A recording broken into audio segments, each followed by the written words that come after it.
Olá, meus irmãos da Obra Lumen, Sandoval Atoso, aqui com vocês em mais uma Palavra Encarnada. Que alegria vivenciarmos juntos mais um encontro, de modo muito especial hoje, na Sexta-feira Santa. O único dia do ano onde não existe, onde não há, onde não se tem a celebração da Santa Missa. E sim, celebramos a cruz e vivenciamos juntos a paixão e morte do Senhor.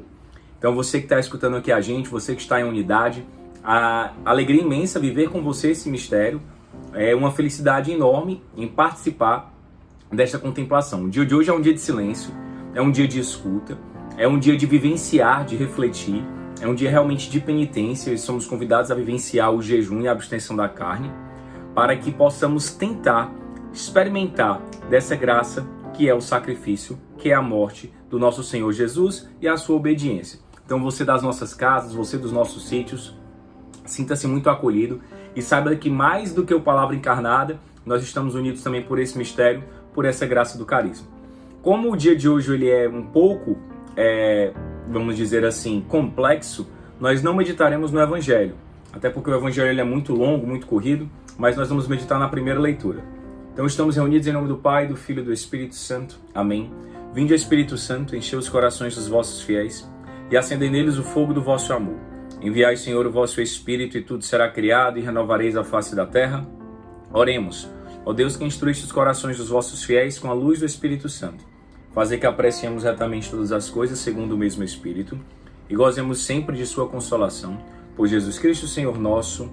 Amém. Que o nosso anjo da guarda, então, esteja conosco e interceda para que possamos aproveitar ao máximo o dia de hoje e também encontrar esse Cristo abandonado que vem me amar e me salvar.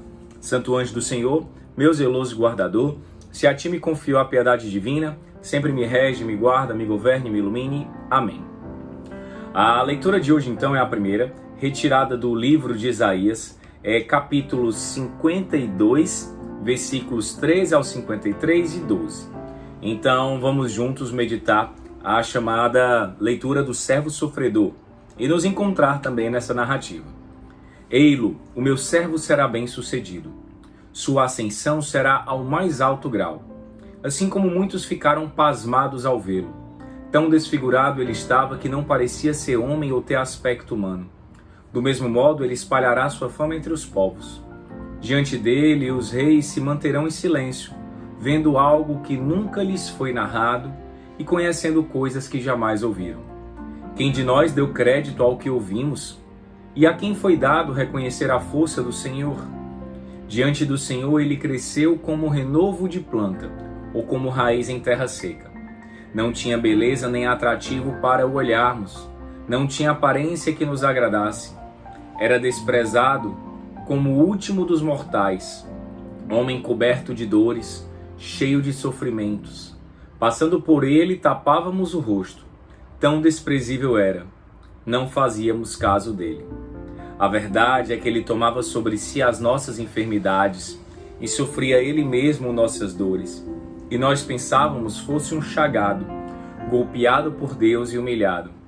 Mas ele foi ferido por causa de nossos pecados, esmagado por causa de nossos crimes. A punição a ele imposta era o preço da nossa paz, e suas feridas o preço da nossa cura. Todos nós vagávamos como ovelhas desgarradas, cada qual seguindo seu caminho. E o Senhor fez recair sobre ele o pecado de todos nós. Foi maltratado e submeteu-se. Não abriu a boca, como cordeiro levado ao matadouro ou como ovelha diante dos que a tosquiam. Ele não abriu a boca. Foi atormentado pela angústia e foi condenado. Quem se preocuparia com sua história de origem? Ele foi eliminado do mundo dos vivos. E por causa do pecado do meu povo, foi golpeado até morrer. Deram-lhe sepultura entre ímpios, um túmulo entre os ricos, porque ele não praticou o mal, nem se encontrou falsidade em suas palavras.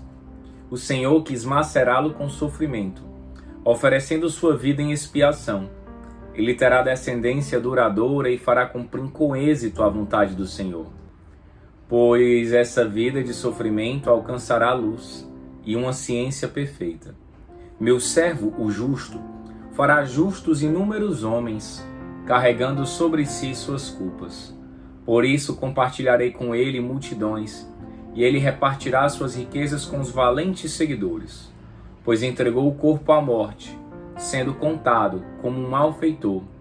Ele, na verdade, resgatava o pecado de todos e intercedia a favor dos pecadores. Palavra do Senhor, graças a Deus. Uau! Essa leitura ela é muito forte, ela é muito significativa. Ela é também denominada de o servo sofredor, porque a própria narrativa mostra esse servo do Senhor que sofre. É interessante a gente perceber que o profeta Isaías, por ter escrito no Antigo Testamento, já traz uma prefiguração do que vai acontecer com Cristo. Parece que eu estava lendo a própria paixão de Cristo, não é mesmo? Mas na verdade não. Estava lendo um texto escrito muito antes, séculos antes. Olha que interessante o caráter profético. Quando nós vivenciamos o caráter profético do nosso batismo, afinal de contas, quando nós somos batizados, recebemos 3 unções, cada um de nós. Uma unção sacerdotal, uma unção profética e uma unção régia. Isso quer dizer o quê, Sandovas? Quer dizer que eu e você somos sacerdotes, profetas e rei. E não é só Isaías que é convidado e foi convidado a profetizar, mas nós também. Então o bom Deus, de uma maneira muito caridosa, misericordiosa e generosa, ele já avisava, ele já alertava qual seria o chamado de Cristo, o chamado do seu servo eleito. E esse chamado de Cristo e essa missão de Cristo é a minha e a sua. Nós que somos convidados também a passar pelo mesmo trajeto do servo sofredor. O próprio Cristo vai nos alertar e nos lembrar: aquele que quer seguir a mim, renuncia a si mesmo, toma a sua cruz e vem até mim.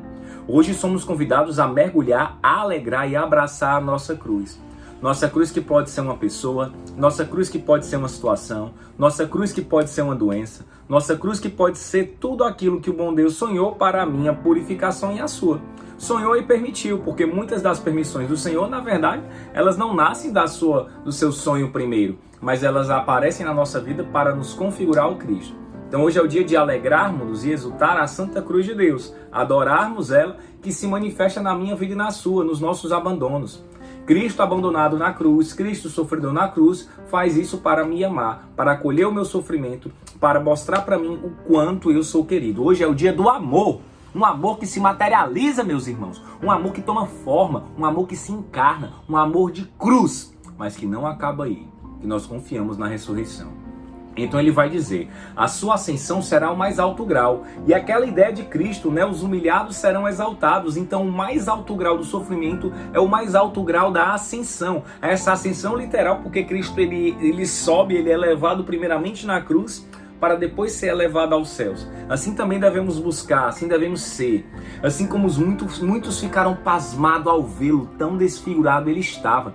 Imagina como Jesus estava, imagina hoje, né? E é tão bonito perceber que essa maneira que Cristo ele é narrado no servo sofredor, em Isaías, ele também é narrado hoje nas periferias, nos centros, nas ruas de Fortaleza e de todo lugar do mundo. O Cristo abandonado no mais necessitado, no mais humilde, no mais pobre e miserável. Nós viramos o rosto. Tão desfigurado ele estava. Talvez você aí, meu irmão, já esteve um dia nessa situação física, mas talvez hoje você se encontre nessa situação também espiritual. As pessoas viravam o rosto diante dele e diziam: não tem mais jeito. Né? As pessoas elas sentiam vontade de vomitar, como Francisco encontrava os leprosos. Olha que coisa forte. A sua fama, mas ela se espalhará entre todos os povos. Diante deles os reis se manterão em silêncio, os grandes sábios ficarão confusos. É muito forte essa ideia. Nunca foi narrado, nunca conheceu-se algo tão bonito, tão forte e ao mesmo tempo tão intenso. Diante do Senhor ele cresceu e se renovou como planta ou raiz em terra seca. Ele não tinha beleza, não tinha atrativo para olharmos, ninguém queria olhar para ele, ninguém queria amá-lo, ninguém queria acolhê-lo. Era o último dos mortais. Olha só o papel que Cristo ele exerce, coberto de dores, de chagas, mas nós não queríamos olhar para ele porque ele revelava e tomava sobre si as nossas dores.